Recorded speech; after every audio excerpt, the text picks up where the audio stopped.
Day 3. We're going to introduce the pendulum swing. Now, most people will be familiar with the hip hinge swing or the Russian swing or the hardstyle swing. The hardstyle swing is performed with a hip hinge, 2 joints, no ankles, hinge, insert, and pull out. So that weight disconnects early, right here already. Hip hinge swing, same movement, but there are other things that are required when you're doing a hardstyle swing. So there is what we call a hip hinge swing, as it's more freestyle, but it's still with the hip hinge movement, 2 joints. So it could be paired with thoracic rotation, for example, and other little changes. I won't go into that. If you're interested, look at Master the Kettlebell Swing. We're going to do the Pendulum Low Swing. A pendulum swing is not a hip hinge swing. It is 3 joints. So, 2 joints for the hip hinge. A true hip hinge is really a stiff-legged hip hinge and 1 joint. This is a true hip hinge, no knees. But for the swing or the conventional deadlift, there's the 2nd joint introduced for counterbalance and other aspects. I won't go into that either. 3rd joint, ankles. That's the main thing you need to think of. Ankles. Right here. So, here's what happens. A pendulum swing is where you push the weight, not pull the weight. Let me go back to the hip hinge swing. Insert. I'm coming up. I'm already disconnected. So I'm pulling that weight. That weight is pulled with your glutes, your hamstrings, your adductor magnus. Your rectus spinae is not pulling it, but it's statically contracted to keep your spine straight. So, but everything is being pulled. All the power comes here, and this part of your body is being pulled up, which automatically pulls the arm out. So it's a pull. You're pulling that weight out. There's no doubt about it. It's a pull. It's not a push. A lot of people say snap those hips and push with the hips. No. The hip hinge swing, you're disconnecting and pulling it out. You're not pushing. The pendulum swing is a push. Here's what happens. Elbow connected, weight comes back, my knees lock out. Now this doesn't happen all the time, but that's what you want to do because you want to create space for that bell to come back as high as possible. When that falls back, you break at the ankles, knees, and push the hip forward. Now that pushes that arm up and back down. Extension. The weight falls forward. I'm pushing. I'm still connected, still connected, still connected, still connected. Disconnect. That's a pendulum swing. There's more to it, but I don't want to complicate it straight away. It's already going to be very complicated for a lot of people because it requires some coordination, some movement that's completely new. And that's fine. Don't feel bad about it. The easiest thing to think about this is you're introducing your 3rd joint, your ankles. You're going to work with your ankles. That's what you need to do. And push. Ankles and push. Okay. We're going to do 20 seconds of work, 10 seconds of rest. We're going to use a heavy weight, 20, 24, maybe 16 is heavy for you. Do what's good for you. So, why heavy? Because we just want to feel that weight moving like a pendulum. So, if you got a light weight, you're not going to get that resistance and you're just not going to feel it at all.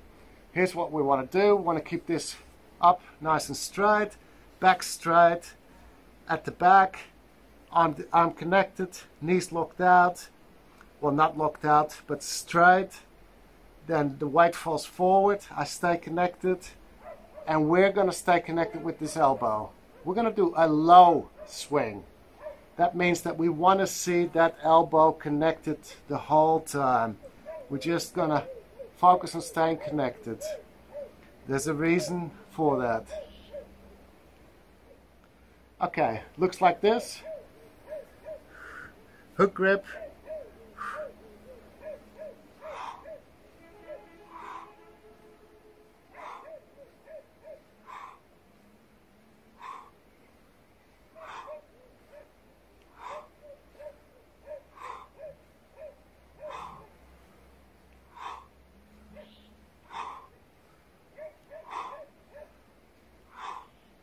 So, double knee extension at the front, at the back, at the front, elbow connected, at the back, double knee extension. With the hip hinge swing, you just get once hip extension, back through, hip extension. Per rep, you get one hip extension, but per rep with the pendulum, you get 2 hip extensions. Switch every 30 seconds. So you've done 20 seconds of work on one arm, 10 seconds rest, other arm. This is not about getting a sweat on. This is about you challenging your mind, your coordination, and learning something new. It's about using momentum. It's about endurance. It's about lasting longer.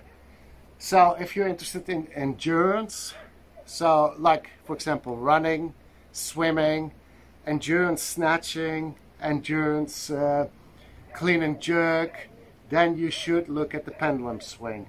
And this is the most important part. Right here, that third joint, and pushing that arm with your hips. Staying connected here, stay connected. And that's why we're just doing the low pendulum swing. It's just about understanding that you're pushing that arm, pushing the arm, waiting for the weight, following it, bang. It's not about, no. It's about feeling, that weight comes back, I follow it, okay, that weight is at the back, I'm waiting, oh, it's coming forward, I'm following it, bang. And just come along to stay connected. If you're going to push it too hard, that elbow disconnects. So, it's a challenge to train your mind, coordination, and getting used to something. Easy job.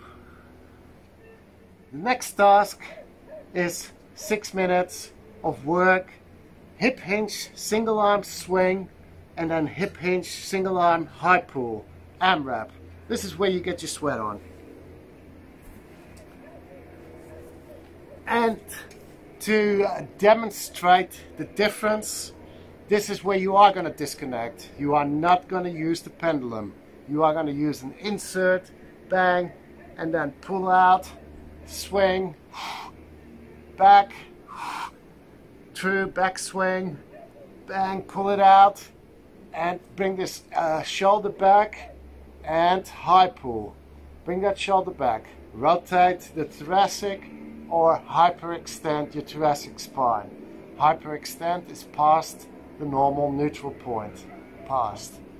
Okay, looks like this.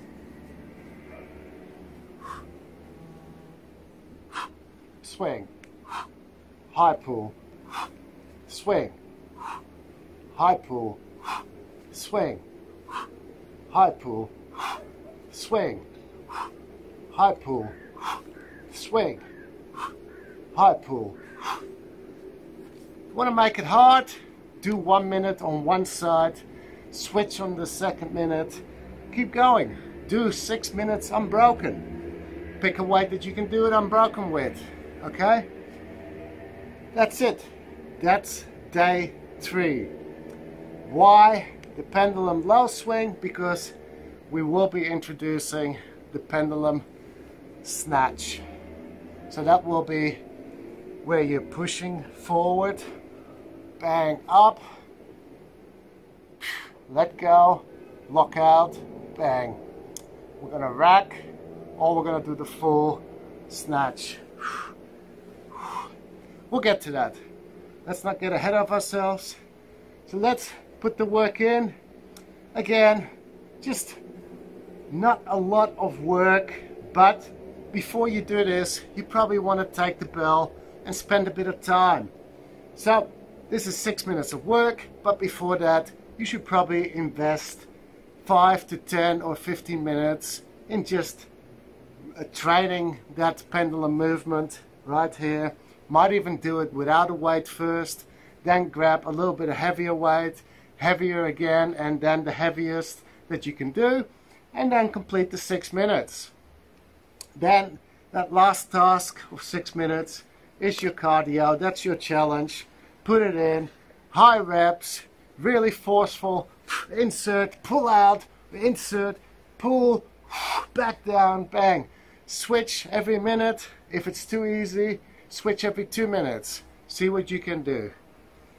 That's it for today. See you tomorrow on day 4. Don't forget, everything is on go.cavemantraining.com/snatch challenge. See you there.